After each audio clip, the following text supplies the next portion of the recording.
అందరికీ నమస్కారం. మన కథలు ఛానల్‌కి పునఃస్వాగతం. నేను మీ కమలశ్రీ. మంచి మంచి కథలు, సీరియల్స్ అలానే మోటివేషనల్ కోట్స్ కోసం నా ఛానల్‌ని తప్పకుండా ఫాలో అవ్వండి. ఇంకా మీలో ఎవరైనా నా ఛానల్‌ని సబ్స్క్రైబ్ చేసుకున్నట్లయితే తప్పకుండా సబ్స్క్రైబ్ చేసుకొని బెల్ ఐకాన్ని ఆన్‌లో ఉంచుకోండి. అప్పుడు నేను స్టోరీస్ అప్లోడ్ చేసిన వెంటనే మీకు నోటిఫికేషన్ వస్తుంది. అలానే నా మిగిలిన స్టోరీస్ కూడా విని మీ అమూల్యమైన అభిప్రాయాలను కామెంట్ రూపంలో తెలియజేయడం మాత్రం మర్చిపోవద్దు. మీ కామెంట్స్ మంచి బూస్ట్‌లా పనిచేస్తుంటాయండి మాపై. ఇంకా మీలో ఎవరైనా ఈ స్టోరీని ఫాలో కాని వాళ్ళు ఉంటే ఈ రోజు నుంచి ఫాలో అయిపోండి. ఇంతవరకు 42 ఎపిసోడ్‌ని విన్నారు. ఈరోజు 43వ భాగం విందాం మరి.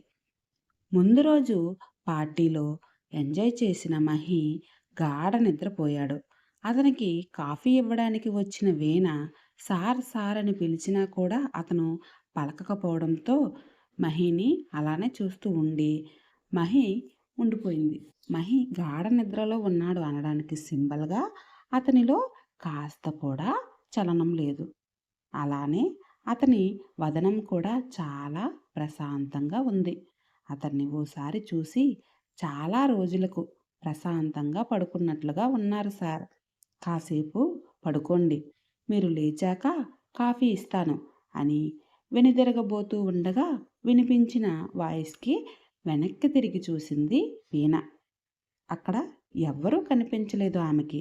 మరి ఎవరు మాట్లాడుంటారా అని అనుకుంటూ ఓసారి గది అంతా చూసింది. కానీ అక్కడ ఎవ్వరూ కనిపించలేదు ఆమెకి. దాంతో వెనక్కి తిరిగి వెళ్ళబోతుంటే వీణా అన్న వాయిస్ మరోసారి వినిపించింది. ఎవరు అనుకుంటూ మళ్ళీ చుట్టూ చూసింది. కానీ ఎవ్వరూ కనిపించకపోవడంతో ఏదో భ్రమపడి ఉంటానులే అని మళ్ళీ వెళ్ళబోతుంటే వీణా నేను స్వప్నని, నీకు కనిపించను కానీ వినిపిస్తాను అనే మాట వినిపించడంతో ఆ పేరు ఎక్కడో విన్నట్టుందే అని ఆలోచిస్తున్న ఆమెకి ఆ పేరు మహి భార్యదని గుర్తొచ్చింది. అంటే ఇప్పుడు నాతో మాట్లాడుతున్నది స్వప్న ఆత్మనా అని మనసులో అనుకుంటున్నట్లుగానే బయటకు అన్నది. అవును, నేను స్వప్ననే, మహి భార్యని. చనిపోయి ఆత్మలా మారి తనని వదిలి ఉండలేక తన వెనకే తిరుగుతున్నా అంటూ వినిపించింది స్వప్న మాటలు. మీరు నిజంగా నిజమే చెప్తున్నారా? నేను ఇప్పటికీ నమ్మలేకపోతున్నాను ఆశ్చర్యంగా అంది వీణ. నిజం వీణ, నేను స్వప్ననే. కానీ నాకు అర్థం కాని విషయం ఏంటి అంటే ఇంతవరకు కేవలం మహీకి మాత్రమే నా వాయిస్ వినిపించేది. కానీ ఈరోజు నీకు కూడా నా వాయిస్ వినిపిస్తుంది అంది ఆశ్చర్యంగా స్వప్న. నాకు కూడా ఆశ్చర్యంగా ఉంది. మొన్నే తెలిసింది మీరు సార్తో మాట్లాడుతున్నారు అని. ఆ క్షణం ఆశ్చర్యపోయాను నేను. నిజంగా ఓ ఆత్మ మనుషులతో మాట్లాడగలదా అని. అదంతా భ్రమ అనుకున్నాను కూడా. కానీ ఈరోజు తెలిసింది ఇది భ్రమ కాదు నిజమని. మీరు నిజంగానే సార్ పక్కనే ఉన్నారు అంది వీణ. ప్రాణంలో ప్రాణంగా ప్రేమించాను తనని. మేమిద్దరం సంతోషంగా ఉండటం ఆ భగవంతునికి నచ్చక మమ్మల్ని విడదీశాడు. కానీ నా ప్రేమ ఎంత గొప్పదో అని తెలుసుకుని నన్ను మళ్ళీ ఆత్మలా ఇలా తనతోనే ఉండేలా చేశాడు. ఆ మాట కాస్త నెమ్మదిగా అంది స్వప్న. నిజం చెప్పాలంటే మీరు చాలా లక్కీ మేడం. సార్కి మీరంటే చాలా ప్రాణం అంది వీణ. కానీ ఏం లాభం? తనని నేను దగ్గరుండి చూసుకోలేకపోతున్నాను కదా బాధగా అంది స్వప్న. కానీ ఇలా పక్కనే ఉండి తనతో మాట్లాడుతున్నారు కదా మేడం, అందుకే ఆయనకి మీరు లేరన్న విషయం తెలియనే లేదు ఇంతవరకు అంది వీణ. తెలియకూడదు కూడా. తెలిస్తే తన ప్రాణాలకే ప్రమాదం అంటూ వరుణ్ చెప్పిన విషయం గురించి చెప్పి నాకో మాటిస్తావా వీణ అంటూ అడిగింది స్వప్న. చెప్పండి మేడం. మా సార్ కోసం కాకపోయినా మీకు సారపై ఉన్న ప్రేమ గురించి తెలుసుకున్నా కాబట్టి మీకోసమైనా చేస్తాను. అది ఎంత కష్టమైన పని అయినా సరే అంది వీణ. ఎలాంటి సిచ్యువేషన్ వచ్చినా కూడా, ఎవరు నిన్ను ఇక్కడి నుంచి వెళ్ళమని అన్నా కూడా, నువ్వు మాత్రం మహీని వదిలి వెళ్ళకు అంది స్వప్న. ఎందుకు మేడం? ఆశ్చర్యంగా ప్రశ్నించింది వీణ. తన చుట్టూతా గుంటనక్కలు చేరాయి వీణ. అదును చూసి దాడి చేయాలని చూస్తున్నాయి. వాటి నుంచి తనని నేను సేవ్ చేయాలని చాలా ట్రై చేస్తున్నా. కానీ ఆ గుంటనక్కలు ఎవరో తనకి చెప్పలేను. అలా అని అన్నీ తెలిసి కూడా మౌనంగా ఉండలేకపోతున్నా. నా కళ్ళెదురుగానే అన్నీ చేస్తున్నా కూడా ఏమీ చేయలేని సిచ్యువేషన్ నాది. అందుకే నువ్వుంటే తనని అన్ని వేళలా చూసుకుంటావు అన్నది నా ఆశ. దీనివల్ల నీకు చాలా ఇబ్బందికరమైన సిచ్యువేషన్స్ కూడా ఎదురవ్వవచ్చు. కానీ వాటికి భయపడి నువ్వు మాత్రం తనని వదిలి వెళ్ళకు ప్లీజ్. ఆ మాటల్లో మహీపై తనకున్న అంతులేని ప్రేమే కనిపించింది వీణకి. మీరేం కంగారు పడకండి మేడం. ఎలాంటి సిచ్యువేషన్ వచ్చినా సరే సార్ని వదిలి వెళ్ళే ప్రసక్తే లేదు. ఈరోజు సార్ ముఖంపై ఉన్న ప్రశాంతత ఎప్పుడూ ఇలానే ఉంటుంది మేడం. దానికి నేను హామీ అంటూ బదులిచ్చింది వీణ. థ్యాంక్ యూ వీణ ఆనందంగా అంది స్వప్న. అయితే నాకు విషయం చెప్పండి మేడం. ఎవరి వల్ల సార్కి ఇబ్బంది అంది వీణ. నీ చుట్టూ ఉన్న వాళ్ళలో కొందరు. నేను వాళ్ళ పేర్లు చెప్పలేను. అలా అని నేను వాళ్ళు చేస్తున్న పనులు చూసి కూడా తట్టుకోలేకపోతున్నాను అంది స్వప్న. అంటే వాళ్ళెవరో మీకు తెలుసు, కానీ నోరు తెరిచి చెప్పలేని సిచ్యువేషన్. సరే మేడం, వాళ్ళెవరో ఏంటో నేను కనిపెడతాను. సార్కి ఎటువంటి ఇబ్బంది లేకుండా చూసుకుంటాను అంటూ హామీ ఇచ్చింది వీణ. థ్యాంక్ యూ వీణ. ఆ మాట ఇచ్చావు, నాకిప్పుడు చాలా ప్రశాంతంగా ఉంది అంటూ ఆనందంగా అంది స్వప్న. ఓ మాట అడగనా మేడం? మీరు ఇన్ని రోజులుగా సార్ దగ్గరే ఉన్నారు కదా, ఆయనతో రోజు మాట్లాడుతూనే ఉన్నారు కూడా. మరి నాకెందుకని ఆ మాటలు వినిపించలేదు? ఆశ్చర్యంగా అడిగింది వీణ. ఇంతవరకు మీరెవరైనా ఉన్నప్పుడు నేను మాట్లాడిందే లేదు వీణ, అందుకేనేమో అంటూ బదిలిచ్చింది స్వప్న. అయితే ఓ పని చేయండి మేడం, ఇక మీదట మీరు నేనున్నప్పుడు కూడా మాట్లాడండి. అప్పుడు ఆయనకి ఓ సాటిస్ఫాక్షన్ ఉంటుంది. స్వప్న మాటలు నా ఒక్కడికే కాదు, మిగతా వాళ్ళకు కూడా వినిపిస్తున్నాయే అంటే స్వప్న నన్ను విడిచి వెళ్ళదు అన్నది వాస్తవం అని అనుకుంటారు. అప్పుడు ఆయనకి మీరు తనతోనే ఉన్నారన్న దానిలో ఓ సాటిస్ఫాక్షన్ వచ్చేస్తుంది. లేదంటే ఇన్ని రోజులుగా ఆయన ఒక గిల్టీ కాన్షియస్లో ఉండిపోయారు అంది వీణ. అలాగే వీణ, నువ్వు చెప్పినట్లే చేస్తాను. కానీ మహి మాత్రం జాగ్రత్త. తనతోనే ఉండి తనకి వెన్నుపోటు పడవాలి అని చాలామంది చూస్తున్నారు అంది స్వప్న.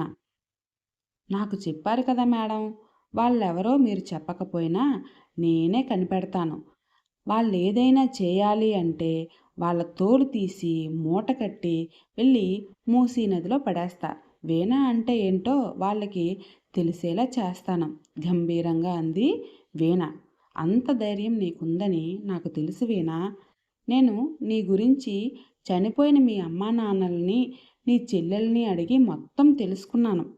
వాళ్ళు ఎలా చనిపోయారో తెలుసుకున్నాక చాలా బాధగా అనిపించింది నాకు. మీ నాన్నకు స్వయాన తమ్ముడు వరసైన వాడే మీ అమ్మగారి పట్ల చెడుగా ప్రవర్తించడం, అది గమనించిన మీ నాన్నగారు అడ్డుకోపోతే ఆయన్ని అక్కడే ఏడుస్తూ ఉన్న మీ చెల్లెల్ని లావుపాటి కర్రతో కొట్టి చంపడం, ఆ తర్వాత వాళ్ళ దగ్గరకు వెళ్ళబోయిన నీ తల్లిని ఓ గదిలోకి తీసుకుని వెళ్ళి తన రాక్షస దాహం తీర్చుకోవడం వింటుంటే చాలా అంటే చాలా బాధేసింది వేనా. ఆ శేషాద్రి రాక్షస కూరల్లో నలిగిపోయిన నా జీవితమే గుర్తొచ్చింది ఆ క్షణం నాకు. అయితే అప్పుడే స్కూల్ నుంచి వచ్చిన నువ్వు హాల్లో ప్రాణాలు పోయి పడి ఉన్న తల్లిని తండ్రిని నీ చెల్లిని చూసి గుండెలవిసేలా ఏడ్చిన ఏడుపు, తల్లి కోసం చుట్టూ చూస్తుంటే తల్లి అరుపులు బెడ్రూమ్ నుంచి వినిపించడంతో పరుగున అక్కడికి వెళ్ళిన నీకు బాబాయ్ వరసయ్యే వ్యక్తి నీ తల్లిని వేధించడం నీ ప్రసిహృదయంలో చెరగని ముద్రే వేసింది. ఆ వెంటనే ఎలాగైనా తల్లిని కాపాడుకోవాలని తలుపు దబదబా బాదుతూనే ఉన్నావు నీవు. కానీ తలుపు తెరుచుకోలేదు. నీ తల్లి వాడికి సహకరించడం లేదన్న కోపంతో రాక్షసుడిగా మారిన వాడు మీ అమ్మ తలని గోడకేసి 2 సార్లు గుద్దడంతో స్పృహ కోల్పోయి నేలపై పడిపోయిన ఆమెపై పడి తన రాక్షసానందం తీర్చుకుని బయటికి వచ్చేస్తుంటే అప్పటికే వాడిపై పీకల వరకు కోపం వచ్చేసిన నువ్వు మీ నాన్న చెల్లెలను వాడు కొట్టి చంపిన కర్రతోనే వాడి తలపై కొట్టి 2 సార్లు మోదావు. దాంతో వాడు గట్టిగా అరుస్తూ తలపై చేతులు పెడుతూ నేలపై వాలిపోయాడు. వాడు పడిపోయాక ఏడ్చుకుంటూ నీ తల్లి దగ్గరికి వెళ్ళి చూస్తే ఆవిడకు ప్రాణమైతే ఉంది కానీ స్పృహలో లేదు. దాంతో ఏడుస్తూ బయటికి వెళ్ళి పక్కింటి వారి సహాయంతో మీ అమ్మని హాస్పిటల్కి తీసుకుని వెళ్ళావు. ఎవరో చెప్పడంతో పోలీసులు రావడం, విషయం ఏంటి అంటే నీకు తెలిసింది మొత్తం చెప్పావు నువ్వు. అందులో నీ తప్పు కూడా ఉందని తెలుసుకున్న పోలీసులు నిన్ను అరెస్ట్ చేసి సెల్లో పెట్టారు. అయితే నీ తండ్రి చెల్లెళ్ళ అంత్యక్రియలకు మాత్రం తీసుకుని వెళ్ళావు. వారి అంత్యక్రియలు నీ చేతుల మీదే చేశావు నువ్వు. ఆ తర్వాత 2 రోజులకు నీ తల్లి కూడా చనిపోయింది. దెబ్బ మీద దెబ్బ. ఓ వ్యక్తి వల్ల టోటల్ కుటుంబం అంతా కోల్పోయావు నువ్వు. కోర్టు వారు నిన్ను చిన్నపిల్ల కావడంతో జువైనల్ హోంలో ఉంచాలని పోలీస్ వారికి చెప్పడంతో వాళ్ళు నిన్ను జువైనల్ హోంలో ఉంచారు. అక్కడ ఎలాంటి లైఫ్ అనుభవించావో కదా పాపం నువ్వు. చదువు ఉంటే ఏదైనా సాధించవచ్చు కాబట్టి కష్టపడి చదువు అని నీ చిన్నప్పుడు టీచర్ అయిన నీ తండ్రి చెప్పిన మాటలను గుర్తు తెచ్చుకొని చదువుకోవాలని ఉందని జైలర్కి నీ కోరిక చెప్పడంతో ఆయన నిన్ను గవర్నమెంట్ స్కూల్లో చదివే ఏర్పాటు చేశారు. జువైనల్ హోమ్ నుంచి వస్తున్నావన్న విషయం నీకు చదువు చెప్పే టీచర్స్కి కానీ నీతో కలిసి చదువుకుంటున్న వాళ్ళకి కానీ ఎవ్వరికీ తెలియకుండా జాగ్రత్త పడ్డారు ఆయన. నువ్వు కూడా ఆయన చెప్పిందే పాటిస్తూ శ్రద్ధగా చదువుకున్నావు. బయట ఫుడ్ కూడా తినింది లేదు. చాలా కష్టపడి చదువుకున్నావు. నీ తోటి పిల్లలు నిన్ను చదవనివ్వకుండా ఇబ్బంది పెట్టాలని చూసినా కూడా నువ్వు వాళ్ళ నుంచి తప్పించుకుని నీ చదువు నువ్వు చదువుకున్నావు. నీ గతం నీ భవిష్యత్తుకు అడ్డు కాకూడదు అని రిటైర్ అయ్యి వెళ్తూ వెళ్తూ ఆ జైలర్ రిక్వెస్ట్ చేయడంతో నీ సర్టిఫికెట్లలో నువ్వు జువైనల్ హోమ్ నుంచి గవర్నమెంట్ స్కూల్కి వెళ్ళి చదువుకున్నా కూడా కేవలం గవర్నమెంట్ స్కూల్లో చదివావనే రాయించారు. అలానే ఆ జైలర్ రిటైర్ అవుతున్నప్పుడు ఓ అడ్రస్ చెప్పి నువ్వు విడుదల అయినప్పుడు సరాసరి అక్కడికి వెళ్ళు, నేను చెప్పానని చెప్తే అక్కడ నీకు పని దొరుకుతుంది, నీ లైఫ్ హ్యాపీగా ఉంటుంది. అక్కడ పని చేస్తూనే పై చదువులు చదువుకోవచ్చని చెప్తే చాలా ఇబ్బందులు పడుతూనే అక్కడికి వెళ్ళి నీ చదువుని కొనసాగించావు. అలా అక్కడ నీకు అనంత పరిచయం అయ్యాడు. ప్రేమిస్తున్నానంటూ నీ వెంట పడుతున్నా నీ గతం మిగిల్చిన చేదు అనుభవాలు నీ భవిష్యత్తుకి ఆటంకం కాకూడదు అని అనుకుంటూ అతని ప్రేమని నువ్వు అంగీకరించలేదు. అయితే నీ కోసం వస్తున్న అనంత్ అనుమానాస్పద స్థితిలో చనిపోయాడు అని స్వప్న అనగానే ఎందుకో అనంత్ గుర్తురాగానే మనసు మోగగా రోధించసాగింది వీణకే. పాపం తన వెనక పిచ్చోడిలా తిరిగేవాడు ప్రేమ పెళ్ళి అంటూ. కానీ తాను ఆ ప్రేమని అంగీకరించలేదు. ఆఖరికి తన కోసం వస్తూనే చనిపోయాడు పాపం. కానీ అతని చావు సహజంగా అనిపించక తనని ఎవరు చంపారో తెలుసుకోవాలి అని అనుకుంది. ఈ ప్రాసెస్‌లో తరుణ్‌కి హెల్ప్ అడిగింది కూడా. 2 రోజుల్లో ఆ విషయం తెలుసుకుని చెప్తానని చెప్పాడు తరుణ్. సోమవారం ఆ వివరాలు తెలిసాయేమో ఒకసారి కనుక్కోవాలి తరుణ్‌ని అని మనసులో అనుకుంది. వీణ అని స్వప్న పిలవడంతో ఆలోచనల్లో నుంచి తేరుకుంది వీణ. అనంత్ కోసం ఆలోచిస్తున్నావా? అంటూ అడిగింది స్వప్న. "హ్మ్." నెమ్మదిగా బదులిచ్చింది వీణ. చాలా బాధగా ఉంటుంది కదా! తనని తలుచుకుంటుంటే మళ్ళీ ప్రశ్నించింది స్వప్న. అవును. అలా అంటున్నప్పుడు ఆమె కళ్ళు చెమర్చాయి. ఆ విషయాన్ని స్వప్న కూడా గమనించింది. చూసావా? నువ్వు ప్రేమించలేదు అని చెప్పినా కూడా నీతో తాను ప్రేమగా మసులుకున్నాడు. అలాంటి వాడు చనిపోతూనే చాలా బాధపడుతున్నావు. మరి ప్రాణంలా ప్రేమించిన నేను చనిపోయాను అంటే మహి తట్టుకోగలడా చెప్పు? అందుకే వాళ్ళు ఆ అందమైన అబద్ధం ఆడారు. దానికి దేవుడు కూడా సహకరించి నన్ను ఆత్మరూపంలో ఇక్కడే ఉండేలా చేశాడు. ఆ విషయంలో ఆ దేవునికి నేను కృతజ్ఞతలు చెప్పుకోవాలి. నేను ఎన్నో పూజలు, వ్రతాలు చేశాను. అందుకే ఇలా మహీనే అట్టిపెట్టుకునేలా వరం ఇచ్చాడు ఆ దేవుడు అని అనుకోవట్లేదు నేను. నా ప్రేమకి విలువిచ్చి, దానిలోని గాఢత తెలిసి, ఆ దేవుడు నన్ను ఇలా ఆశీర్వదించాడని అనుకుంటున్నాను. అయితే కొన్ని గుంటనక్కలు నా చావు కోసం మహీకి తెలిసేలా చేయాలని చూస్తున్నాయి అంటూ ఆగింది స్వప్న. ఎవరు? ఈ తల్లి కూతుళ్ళేనా? అంటూ ప్రశ్నించింది వీణ. వాళ్ళది స్వార్థం. మహీ పోతే ఆస్తి వస్తుంది అని. కానీ ఇంకొకరు కూడా ఉన్నారు అంటూ తన మనసులో ఉన్నది చెప్పింది స్వప్న. నిన్ను మొదట పెళ్లి చేసుకున్నవాడా? మళ్ళీ అడిగింది వీణ. వాడికింకా అసలు విషయం తెలీదు వీణ. తెలిస్తే పంతంతో, పగతో ఏదైనా చేయడానికి వెనకాడడు అంది స్వప్న. మరింకెవ్వరు? ఓ, నువ్వు చెప్పనన్నావు కదా! నేనే కనిపెడతాను అంది వీణ. అప్పుడే మహి కొద్దిగా కదలటంతో వాళ్ళిద్దరి మాటలకు బ్రేక్ పడింది.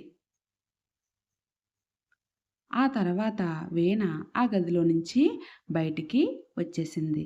స్వప్న ప్రశాంతంగా పడుకున్న మహీనే చూస్తూ, నీకీ ప్రశాంతమైన జీవితం జీవితాంతం ఉండాలి మహీ అని మనసులో అనుకుంది.